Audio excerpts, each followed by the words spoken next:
E aí pessoal do YouTube, eu sou o Linux BRS, estou aqui com o Samsung Galaxy Tab 3 e mostrar algo bem simples para vocês, só que tem gente que às vezes não sabe, a maioria vai saber, tá? Como tirar o print screen ou o screenshot da tela. Pessoal, é muito simples, tá? Aqui ó, botão Power e Home, ó.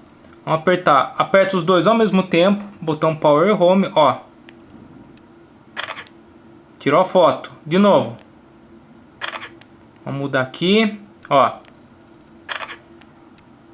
De novo, tem que ser os dois ao mesmo tempo, ó. Não foi, tá vendo? Agora não foi ao mesmo tempo. Vamos mudar aqui, ó. 1, 2, 3 e... tudo ao mesmo tempo. Imagem da tela capturada. Vamos aqui. Temos aqui. Temos aqui. Aqui. Ó.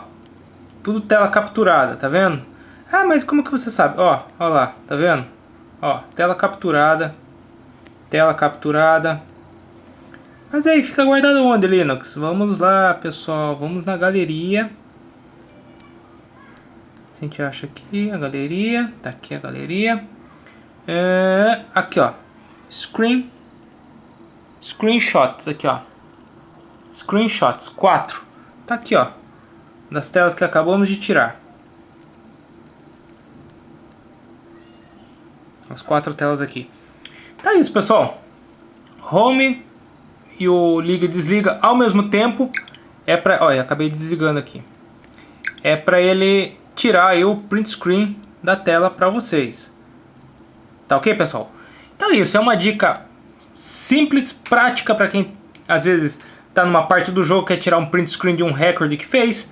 Tá ok? Então é isso, se você gostou, dá o seu joinha, deixa o seu recado, obrigado e até mais.